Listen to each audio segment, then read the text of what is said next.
Hi, welcome to Aarush edition. మరి APSC group 2 preliminary అయిపోయింది. Paper ఒక్కొక్కరికి చాలా విషాదాన్ని అయితే మిగిల్చింది. అది స్టాండర్డ్ పేపరా, మీకు అనుగుణమైనటువంటి స్టాండర్డ్ని మించిపోయిందా, యూపీఎస్సీ రేంజా, ఇలా రకరకాల అనుకుంటున్నప్పటికీ కూడా అది ఏమైనప్పటికీ ఒక ప్రాపర్ బ్లూ ప్రింట్ని కానీ ప్రాపర్ స్టాండర్డ్ని కానీ మెయింటైన్ చేయలేదు. చదివిన వాళ్ళకి చదవని వాళ్ళని కూడా నష్టపరిచింది అనేటువంటి విషయం అది ఓపెన్ వ్యవహారం, ఓపెన్గా చెప్పుకోవాల్సినటువంటి అంశమే. బట్ ఏది ఏమైనప్పటికీ చాలా తక్కువ కట్ ఆఫ్ అనేటువంటిది రాబోతుంది కాబట్టి ఖచ్చితంగా మెయిన్స్ ప్రిపరేషన్ ఇప్పటి నుంచే మొదలు పెట్టండి. మరి మీ అందరికీ ఒక డౌట్ రావచ్చు, మేము అన్ని సంవత్సరాలు 5 సంవత్సరాలు 6 సంవత్సరాలు 3 సంవత్సరాలు కష్టపడి లైబ్రరీలో రీడింగ్ రూమ్లో రోజుకి 12 గంటలు చదివాము, కానీ ప్రశ్నాపత్రం చాలా సిలబస్కి కానీ మేము చదివిన దానికి కానీ అనుగుణంగా లేకుండా టెక్స్ట్ బుక్ వెబ్సైట్లో కొన్ని క్వశ్చన్స్, మనకి బైజూస్లో కొన్ని క్వశ్చన్స్ కనపడుతున్నాయి. అదేవిధంగా మన ఈ బ్యాంకింగ్ వాళ్ళకి రేంజ్లో క్వశ్చన్స్ కనపడుతున్నాయి. మరి ఇప్పుడు మెయిన్స్కి మేము చదివిన ఇప్పుడే ఎలా చుక్కలు చూపించాడంటే మెయిన్స్ పేపర్లు 2 ఉంటాయి, వాటికి కూడా ఇంకా చూపిస్తే చదవడం ఎందుకు, చదవకుండా వీళ్ళు రాసేస్తే ఎలాగో చదవకపోయినా ఒకటే విధంగా ఉంది కదా, మరి ప్రిలిమినరీ అదే విధంగా ఉంటుందేమో అని కనుక మీరు అనుకుంటే పొరపాటు పడతారు. ఎప్పుడు రోజులు ఒకలా ఉండవు. ఎందుకనంటే ఇప్పుడు వచ్చినటువంటి ఫీడ్బ్యాక్ని బేస్ చేసుకొని ఖచ్చితంగా నెక్స్ట్ అనేటువంటిది మారుతుంది. మారకపోతే వాళ్ళు మారుతారు ఖచ్చితంగా. సో ఎందుకంటే మీరు తక్కువ మంది కాదు, లక్షల మంది ఉన్నారు మీరు. కాబట్టి ఎప్పుడైనా సరే ప్రజలు అనేటువంటిది వాళ్ళు శాశ్వతం. ప్రజాస్వామ్య దేశంలో సంస్థలు లేదా అందులో ఉన్నటువంటి వ్యక్తులు లేదా అధికారులు కాదు, వాళ్ళు మారుతూ ఉంటారు ప్రజల యొక్క అభిప్రాయాన్ని మేరకు. కాబట్టి అది ఖచ్చితంగా అదే జరుగుతుంది మీ యొక్క ఆకాంక్షలకు అనుగుణంగా కనుక ఏది జరగకపోతే. సో ఇక్కడ చూసినట్లయితే ఎకానమీ, మరి ఇప్పుడు ఏపీఎస్సి గ్రూప్ 2 మెయిన్స్ కనుక సిలబస్ మనం మొదలు పెట్టాలి అనుకున్నప్పుడు ఏ కాంపిటేటివ్కి మనకి ప్రిపేర్ అయినప్పటికీ కూడా అది ఏపీఎస్సి అయినా టీఎస్పీఎస్సి అయినా ఎవరు ప్రిపేర్ అయినా ముందు మాత్రం అభ్యర్థులు, ఫర్ ఎగ్జాంపుల్ మీరే ఈ వీడియో చూస్తున్న మీకు మళ్ళీ మీరే ప్రశ్నించుకోండి. ముందుగా మీరు ఓపెన్ చేసే సబ్జెక్ట్ అయితే పాలిటీ అయి ఉంటుంది లేదా హిస్టరీ అయి ఉంటుంది. ఖచ్చితంగా అందులో సగం కంప్లీట్ కూడా చేసేసి ఉంటారు ఈ పాటికి మీరు. సో ఎందుకనంటే ఆ సబ్జెక్ట్స్ కొద్దిగా ఇంట్రెస్టింగ్గా ఉంటాయి. ఖచ్చితంగా ప్రతి కాంపిటేటివ్ ఆస్పిరెంట్ ఆ సబ్జెక్ట్స్ కంప్లీట్ చేస్తారు. ఏపీఎస్సి గ్రూప్ 2 ప్రిపేర్ అయ్యేటువంటి అభ్యర్థులకు చాలా ఫేవరెట్ సబ్జెక్ట్ ఏంటంటే ఏపీ హిస్టరీ, ఆంధ్రప్రదేశ్ హిస్టరీ చాలా ఇంట్రెస్టింగ్గా ఉంటుంది చదివే కొద్దీ. కాబట్టి ఆ సబ్జెక్ట్స్ అనేటువంటివి ప్రతి ఒక్క అభ్యర్థి కూడా ఎంతో కొంత నాలెడ్జ్ అనేటువంటిది గెయిన్ చేసుకుని ఉంటాడు. ఇంకా కష్టపడితే మంచి మార్కులు వస్తాయి, మంచి స్కోరింగ్ అనేటువంటిది అక్కడ మీరు సాధించగలుగుతారు. కానీ మిమ్మల్ని ఆఫీసర్ కాకుండా ఆపేటువంటి సబ్జెక్ట్ ఏదైనా ఉంది అంటే అందులో మొదటి ప్లేస్ వచ్చి ఎకానమీ ఉంటుంది, రెండవ ప్లేస్కి వచ్చి సైన్స్ అండ్ టెక్నాలజీ ఉంటుంది. సో మరి ఎకానమీని అత్యంత జాగ్రత్తగా మనం ప్రిపేర్ కాకపోయినట్లయితే నష్టపోతారు 100%. ఎకానమీని సిలబస్ని అవగాహన చేసుకోవాలి. అదేవిధంగా కరెంట్ ఎకానమీని అప్డేట్ చేసుకుంటూ ఉండాలి. దాంతోపాటు మనం బడ్జెట్లు, సర్వేలు ఇవన్నిటిని కూడా అప్డేట్ చేసుకోవాలి. అదేవిధంగా ఎంత జాగ్రత్తగా ప్లాన్ చేసుకుంటే ఎకానమీ మనం సక్సెస్ అవుతాం అనేటువంటివి కూడా నేను క్లియర్గా ప్రతిరోజు ఎకానమీ సిరీస్ మన ఛానల్లో అప్ టు మెయిన్స్ ఎగ్జామ్ వరకు వస్తూనే ఉంటాయి. కాబట్టి ఎకానమీకి సంబంధించి చూసినప్పుడు ముందుగా మనం చూసుకోవాల్సింది సిలబస్ మీద కంప్లీట్ అవగాహన. సార్ మీరు భలే చెప్తారు సార్, సిలబస్ని ఫాలో అయ్యారా వీళ్ళు, హ్యూమన్ జాగ్రఫీలో ప్రశ్నలు ఎక్కడి నుంచి వచ్చాయి, అదేవిధంగా డైరెక్షన్ అనేటువంటిది అసలు సిలబస్లోనే మెన్షన్ చేయకుండా క్వశ్చన్స్ వచ్చాయి. మరి అలా సిలబస్ ఫాలో అయినప్పుడు ఈ సిలబస్ ఎవరికి కావాలి, కళ్ళు మూసుకొని వెళ్ళి రాసేస్తాము అని అంటారా? అలా అంటే నష్టపోతారు. ఆల్రెడీ చెప్పాను, ప్రతిరోజు ఈ రోజులాగా ఉండదు, నిన్నట్లాగా ఉండదు, మొన్నట్లాగా ఉండదు.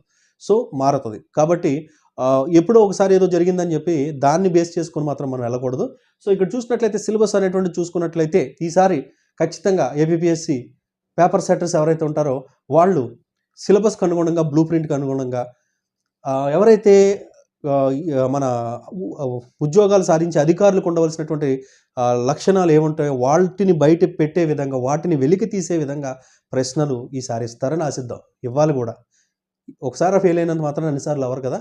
సో ఇక్కడ చూసినట్లయితే ఇక్కడ మన ఎకానమీ సిలబస్ చూసినట్లయితే యాజ్ పర్ ఏపీఎస్సి ఇచ్చినటువంటి సిలబస్లో 150 మార్కులకు ఉన్నటువంటి ఎకానమీని 75కి చేసినప్పుడు అందరూ కూడా చాలా ఆనందపడిపోయారు. కానీ ఆనందపడాల్సింది కాదు, అక్కడ బాధపడాల్సిన అవసరం అది. ఎందుకంటే సిలబస్ ఏం తగ్గించలేదు, అక్కడ ఉన్న వెయిటేజ్ని తగ్గించారు. వెయిటేజ్ని తగ్గించుకున్నప్పుడు ఏమవుతుంది అని అంటే మనం ఎంత చదివినా దాని యొక్క వచ్చేటువంటి మార్క్స్ తగ్గుతాయి. బట్ అందుకని ఎకానమీ ఈసారి ఇంకా డిఫికల్ట్ అప్పటికంటే కూడా. సో మరి ఎకానమీ సిలబస్ని మొత్తం ఏపీ ఎకానమీ, ఇండియన్ ఎకానమీ కలిపి 5 పార్ట్స్గా డివైడ్ చేశారు, 5 యూనిట్స్గా డివైడ్ చేశారు. ఇందులో మొదటి యూనిట్ ఏంటి అని చూసుకున్నట్లయితే భారతదేశ ఆర్థిక వ్యవస్థ నిర్మాణం. దీంట్లో ఆర్థిక ప్రణాళికలు, భారతదేశ ప్రణాళికలు, పంచవర్ష ప్రణాళికలు నుంచి మనం మొదలు పెట్టాలి.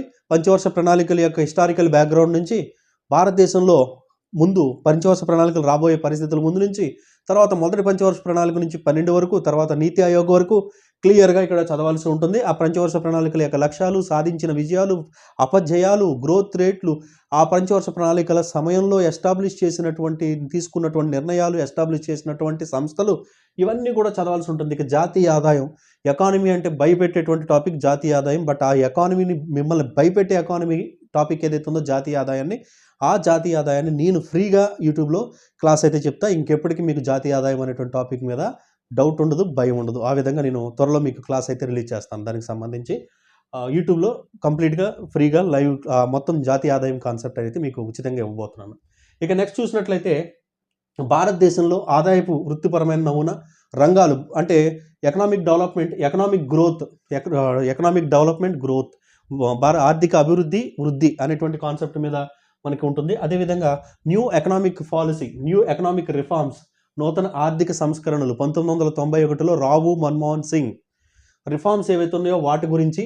అదేవిధంగా మనకి చూసుకున్నట్లయితే నెక్స్ట్ సెక్టార్స్ ఆఫ్ ఇండియన్ ఎకానమీలో ఉన్నటువంటి సెక్టార్స్ ఏంటి, ఈ అంశాలన్నీ కూడా మొదటి యూనిట్లో భాగంగా మీరు చదవవలసి ఉంటుంది. ఓకే, అక్కడి నుంచి మనకి ఎక్కువ మార్క్స్ వచ్చేటువంటి అవకాశం కూడా ఉంటుంది. ఇక రెండవ అంశం చూసుకుంటే money, banking, finance, foreign trade. Money అనేటువంటిది, బ్యాంకింగ్, ఫైనాన్స్, మనీ అంటే మనీ యొక్క డెఫినేషన్స్, మనీ, రకరకాల మనీ, ఫంక్షన్స్ ఆఫ్ మనీ, ద్రవ్య విధులు, ఇలాంటివన్నీ అంశాలు కూడా అక్కడ చదవాల్సి ఉంటుంది. అదేవిధంగా బ్యాంకింగ్కి సంబంధించి బ్యాంకింగ్ వ్యవస్థ, historical background, Indian banking, various kinds of banks and there functions, RBI policies, repo rate, reverse repo rate, ఇట్లా మొత్తం కంప్లీట్ బ్యాంకింగ్ సెక్టార్ అందులో ఉన్నటువంటి మొత్తం అంశాలు అయితే మనం ఇక్కడ క్లియర్గా చదవాల్సి ఉంటుంది. కంపారిటివ్లీ ఫస్ట్ యూనిట్, ఈ సెకండ్ యూనిట్ అనేటువంటిది కొద్దిగా ఈజీగా ఉంటుంది అర్థం చేసుకోవడానికి. సో ఇది సెకండ్ యూనిట్ సిలబస్గా మనం చెప్పుకోవచ్చు. ఇక మూడవది చూసుకుంటే agriculture sector, industrial sector, service sector. Agriculture సెక్టార్లో భారతదేశ వ్యవసాయ విధానము, ఉత్పత్తి, ఉత్పాదకత, వ్యవసాయం ఫేస్ చేస్తున్నటువంటి ప్రాబ్లమ్స్, అదేవిధంగా మార్కెటింగ్ పరంగా భారతదేశ వ్యవసాయం ఫేస్ చేస్తున్నటువంటి ప్రాబ్లమ్స్, మినిమం సపోర్టింగ్ ప్రైస్, రైతు మద్దతు ధర గురించి మనం ఇక్కడ తెలుసుకోవాలి.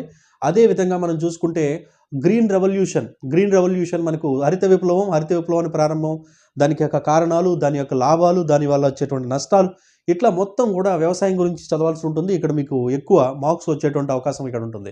ఇక ఇండస్ట్రియల్ సెక్టార్ సంబంధించి మనం భారతదేశంలో మనకి ఇండస్ట్రియల్ ఏవైతే మనకి ఇండస్ట్రియల్ విధానాలు ఏవైతే మనం తీసుకొచ్చామో ఆ ఇండస్ట్రియల్ విధానాలు అన్నింటినీ కూడా మనం వరుసగా 1 by 1 అనేటువంటిది చదవాల్సి ఉంటుంది అనమాట. ఇండస్ట్రియల్ సెక్టార్కి సంబంధించి మనం ఇది చదవాల్సి ఉంటుంది. అదేవిధంగా మనకి ఇండస్ట్రియల్ సిక్నెస్ కానీ, అదేవిధంగా ఈజ్ ఆఫ్ డూయింగ్, మరి వీటిలో మళ్ళీ కరెంట్ అప్డేట్స్ని యాడ్ చేసుకోవాలండి. ఈజ్ ఆఫ్ డూయింగ్ బిజినెస్ కానీ, ఇండస్ట్రియల్ గ్రోత్స్కి సంబంధించి కానీ, ఇండస్ట్రియల్ విధానాలకు సంబంధించి కానీ, ఇండస్ట్రియల్ పాలసీస్, ఏదైతే ఇండస్ట్రియల్ పాలసీస్ భారతదేశంలో ప్రభుత్వం మనకి 1950 నుంచి తీసుకొస్తున్నటువంటి ఇండస్ట్రియల్ పాలసీస్ ఏంటి, ఇవన్నింటినీ కూడా క్లియర్గా చదువుకోవాలి. ఇక సర్వీస్ సెక్టార్ అనేది మెన్షన్ చేసినప్పటికీ, సర్వీస్ సెక్టార్ అనేటువంటిది ఒక విస్తృతమైనటువంటి సెక్టార్. భారతదేశంలో ఎక్కువ మందికి ఉపాధిని కల్పిస్తున్నటువంటి సెక్టార్. ఈవెన్ భారతదేశంలో ఐదో అతిపెద్ద ఆర్థిక వ్యవస్థగా ప్రస్తుతం ఉందంటే అది ఇండస్ట్రియల్ సెక్టార్ వల్ల కాదు, అగ్రికల్చర్ సెక్టార్ వల్ల కాదు, సర్వీస్ సెక్టార్ వ్యాపిస్తున్నందువల్ల. కాకపోతే ఇక్కడ సర్వీస్ సెక్టార్లో క్లియర్గా మెన్షన్ చేశారు కేవలం ఐటీ సెక్టార్ గురించి, అంతే తప్ప మిగిలిన మెన్షన్ చేయలేదు. కాబట్టి మిగిలిన సెక్టార్స్ మనం చదవాల్సిన అవసరం లేదు. ఏపీపీఎస్సి సిలబస్ అనేటువంటిది ఫాలో అయ్యి ప్రశ్నాపత్రాలు ఇస్తే, బట్ మొన్నట్లో ఫాలో అయితే ఇదేమీ మనం చదివినా ఉపయోగం ఉండదు. సో ఇది పరిస్థితి. ఇక సర్వీస్ సెక్టార్లో కేవలం ఐటీ పరిశ్రమ మాత్రమే ఇచ్చారండి. మనం ఐటీ పరిశ్రమే చదువుకుని వెళ్తాం, మరి తర్వాత వాళ్ళు ఏమి ఇస్తారనేటువంటి తర్వాత చూడొచ్చు. ఇక్కడ వరకు మనకి ఇండియన్ ఎకానమీకి సంబంధించినటువంటి సిలబస్ ఉంది. ఇక ఆంధ్రప్రదేశ్ ఎకానమీ అనేటువంటిది ఇక్కడ ఇచ్చారు. ఆంధ్రప్రదేశ్ ఆర్థిక వ్యవస్థ నిర్మాణము, అదేవిధంగా స్థూల దేశీయ ఉత్పత్తి, రాష్ట్ర తలసరి ఆదాయము, రాష్ట్ర పన్నులు, రాష్ట్ర వడ్డీ చెల్లింపులు, రాష్ట్రానికి సంబంధించిన ప్రాజెక్టులు, దానికి కేంద్ర ప్రభుత్వ సహాయము, ఆంధ్రప్రదేశ్ బడ్జెట్ ఖచ్చితంగా చదవాలి. ఇది మొదటి యూనిట్. ఇక ఆంధ్రప్రదేశ్కి సంబంధించి అగ్రికల్చర్ సెక్టార్, ఆంధ్రప్రదేశ్కి సంబంధించి ఇండస్ట్రీ సెక్టార్, ఆంధ్రప్రదేశ్కి సంబంధించి సర్వీస్ సెక్టార్ ఏ విధంగా ఉన్నాయి.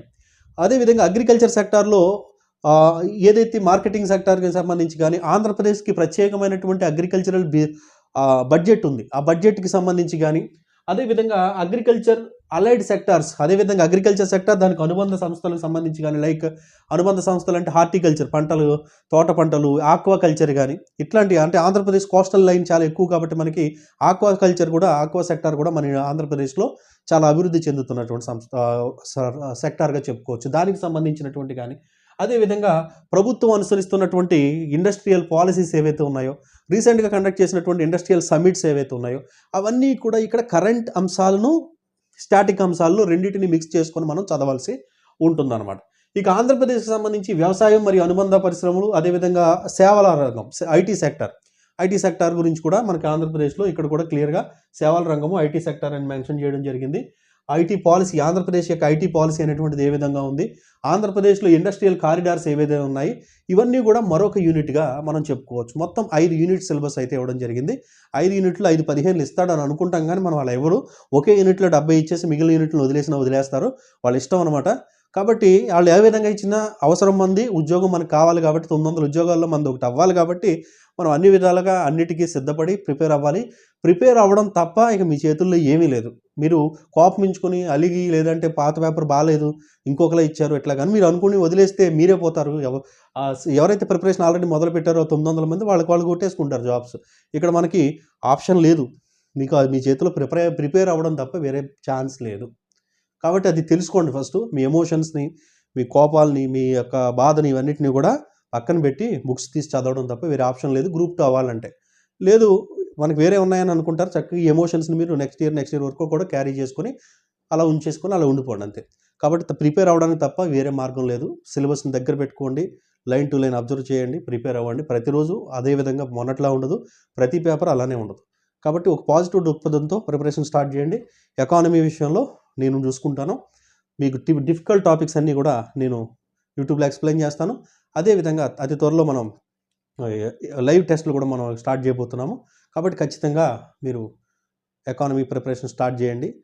ఈజీగా ఉంది కదా అని ఏపీ హిస్టరీ చదువుకుంటూ పోతే ఉపయోగం ఉండదు. అది ఇది సైమల్టేనియస్గా మంచి ప్లాన్ వేసుకొని పేపర్ 1, పేపర్ 2 చదవండి. ఎక్కువ ఫోకస్ పేపర్ 2 మీద పెట్టండి.